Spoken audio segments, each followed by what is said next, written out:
Hello children, today I will be taking your literature class, so take out your literature book and open chapter 7, that is Animals on the Track. The first two pages I have already taught to you. Today I will be teaching the rest of the pages. Please do follow. Children, today chapter 7, rest of the two pages I will complete. In your previous class I have done page number 50 and page number 51. So today I will be doing page number 52 and 53. Now page number 52.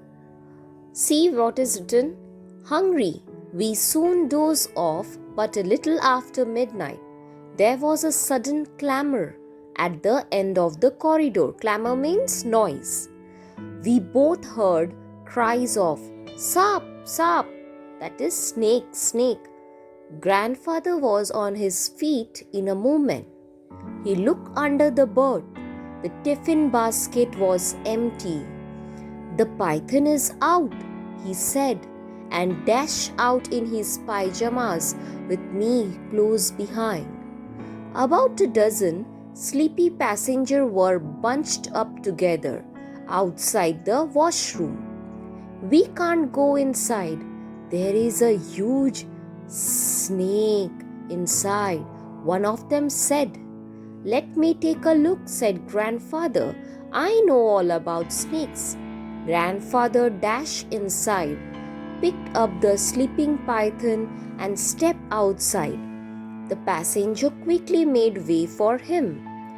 We entered our compartment with the python in his arms to see Grandmother sitting up on her berth. I knew you will do something foolish behind my back," she scolded. Grandfather tried his best to explain everything, but she was unconvinced and very angry. "Oh dear, what will Maple do when she sees it?" cried Grandmother. "We were going to live with Aunt Mabel, a school teacher in Lucknow." "We won't let her see it," said Grandfather. Back it goes into the tiffin basket. Early next morning, the train steamed into Lucknow. Aunt Maple was there to receive us.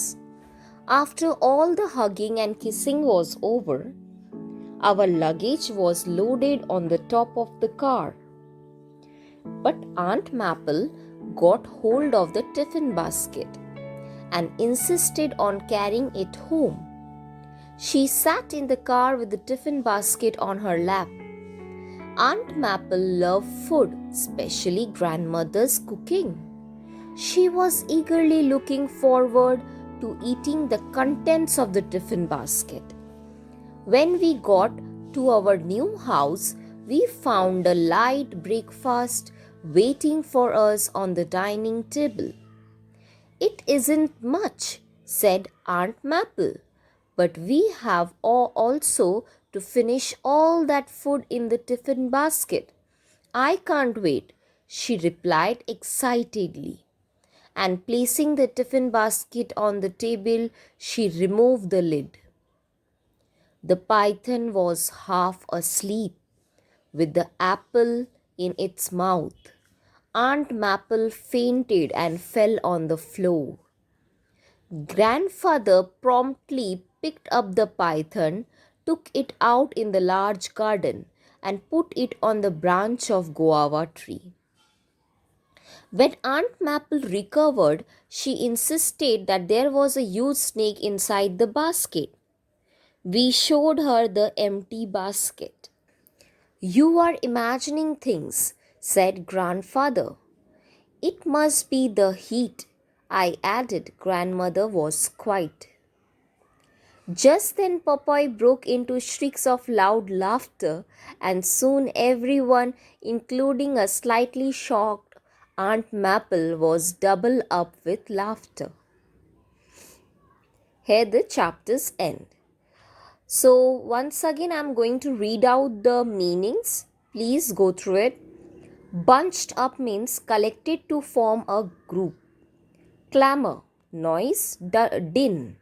dashed out, ran in a great hurry, dozed off, a short light sleep, emerged, came out, nipped, bit sharply, promptly, immediately, without delay.